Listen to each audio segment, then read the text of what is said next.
The book of 1 Kings, chapter 3. Now Solomon made a treaty with Pharaoh, king of Egypt, and married Pharaoh's daughter. Then he brought her to the city of David until he had finished building his own house and the house of the Lord, and the wall all around Jerusalem. Meanwhile the people sacrificed at the high places, because there was no house built for the name of the Lord until those days. And Solomon loved the Lord, walking in the statutes of his father David, except that he sacrificed and burned incense at the high places. Now the king went to Gibeon to sacrifice there, for that was the great high place. Solomon offered 1,000 burnt offerings on that altar. At Gibeon the Lord appeared to Solomon in a dream by night, and God said, "Ask, what shall I give you?" And Solomon said, "You have shown great mercy to your servant David my father, because he walked before you in truth, in righteousness, and in uprightness of heart with you. You have continued this great kindness for him, and you have given him a son to sit on his throne, as it is this day. Now, O Lord my God, you have made your servant king instead of my father David. But I am a little child. I do not know how to go out or come in. And your servant is in the midst of your people, whom you have chosen, a great people, too numerous to be numbered or counted. Therefore give to your servant an understanding heart to judge your people, that I may discern between good and evil. For who is able to judge this great people of yours?" The speech pleased the Lord, that Solomon had asked this thing. Then God said to him, "Because you have asked this thing, and have not asked long life for yourself, nor have asked riches for yourself, nor have asked the life of your enemies, but have asked for yourself understanding to discern justice. Behold, I have done according to your words. See, I have given you a wise and understanding heart, so that there has not been anyone like you before you, nor shall any like you arise after you. And I have also given you what you have not asked, both riches and honor, so that there shall not be anyone like you among the kings all your days. So if you walk in my ways, to keep my statutes and my commandments, as your father David walked, then I will lengthen your days." Then Solomon awoke, and indeed it had been a dream. And he came to Jerusalem and stood before the ark of the covenant of the Lord, offered up burnt offerings, offered peace offerings, and made a feast for all his servants. Now 2 women, who were harlots, came to the king and stood before him. And one woman said, "O my lord, this woman and I dwell in the same house, and I gave birth while she was in the house.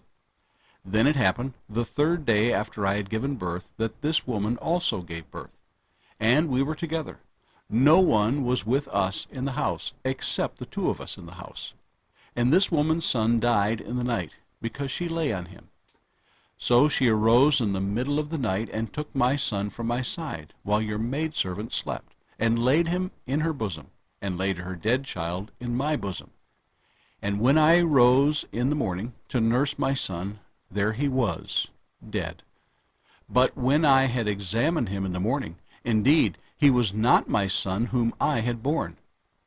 Then the other woman said, "No, but the living one is my son, and the dead one is your son."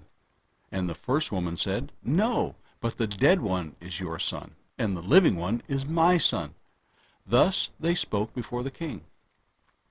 And the king said, "The one says, 'This is my son who lives, and your son is the dead one.' And the other says, 'No, but your son is the dead one, and my son is the living one.'" Then the king said, "Bring me a sword." So they brought a sword before the king. And the king said, "Divide the living child in 2, and give half to one and half to the other." Then the woman whose son was living spoke to the king, for she yearned with compassion for her son. And she said, "O my lord, give her the living child, and by no means kill him." But the other said, "Let him be neither mine nor yours, but divide him." So the king answered and said, "Give the first woman the living child, and by no means kill him. She is the mother." And all Israel heard of the judgment which the king had rendered. And they feared the king, for they saw that the wisdom of God was in him to administer justice. The book of 1 Kings, chapter 4. So King Solomon was king over all Israel, and these were his officials: Azariah the son of Zadok the priest, Elihoreph and Ahijah the sons of Shisha, scribes, Jehoshaphat the son of Ahilud the recorder, Benaiah the son of Jehoiada over the army, Zadok and Abiathar the priests, Azariah the son of Nathan over the officers, Zabud the son of Nathan, a priest and the king's friend, Ahishar over the household, and Adoniram the son of Abda over the labor force. And Solomon had 12 governors over all Israel, who provided food for the king and his household. Each one made provision for 1 month of the year. These are their names: Ben-Hur in the mountains of Ephraim, Ben-Deker in Makaz, Shaalbim, Beth-Shemesh, and Elon Beth-Hanan, Ben-Hesed and Arabah. To him belonged Soko and all the land of Hepher. Ben-Abinadab in all the regions of Dor. He had Tapheth, the daughter of Solomon, as wife. Baana, the son of Ahilud, in Taanach, Megiddo, and all Beth-Shean, which is beside Zaratan below Jezreel, from Beth-Shean to Abel-Meholah, as far as the other side of Jokneam. Ben-Geber in Ramoth-Gilead. To him belonged the towns of Jair, the son of Manasseh, in Gilead. To him belonged the region of Argob in Bashan, 60 large cities with walls and bronze gate bars. Abinadab, the son of Iddo, and Mahanaim. Ahimaaz in Naphtali. He also took Basemath, the daughter of Solomon, as wife. Baana, the son of Hushai, in Asher and Elath. Jehoshaphat, the son of Paruah, in Issachar. Shimei, the son of Elah, in Benjamin. Geber, the son of Uri, in the land of Gilead, in the country of Sihon king of the Amorites, and of Og king of Bashan. He was the only governor who was in the land. Judah and Israel were as numerous as the sand by the sea in multitude, eating and drinking and rejoicing. So Solomon reigned over all kingdoms from the river to the land of the Philistines, as far as the border of Egypt. They brought tribute and served Solomon all the days of his life. Now Solomon's provision for 1 day was 30 cors of fine flour, 60 cors of meal, 10 fatted oxen, 20 oxen from the pastures, and 100 sheep, besides deer, gazelles, roebucks, and fatted fowl. For he had dominion over all the region on this side of the river from Tifsah even to Gaza, namely over all the kings on this side of the river, and he had peace on every side all around him. And Judah and Israel dwelt safely, each man under his vine and his fig tree, from Dan as far as Beersheba, all the days of Solomon. Solomon had 40,000 stalls of horses for his chariots, and 12,000 horsemen. And these governors, each man in his month, provided food for King Solomon and for all who came to King Solomon's table.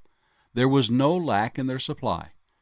They also brought barley and straw to the proper place for the horses and steeds, each man according to his charge. And God gave Solomon wisdom and exceedingly great understanding, and largeness of heart like the sand on the seashore. Thus Solomon's wisdom excelled the wisdom of all the men of the east, and all the wisdom of Egypt. For he was wiser than all men, than Ethan the Ezrahite, and Heman, Calcol, and Darda, the sons of Mahal, and his fame was in all the surrounding nations. He spoke 3,000 proverbs, and his songs were 1,005. Also he spoke of trees, from the cedar tree of Lebanon even to the hyssop that springs out of the wall. He spoke also of animals, of birds, of creeping things, and of fish. And men of all nations, from all the kings of the earth who had heard of his wisdom, came to hear the wisdom of Solomon.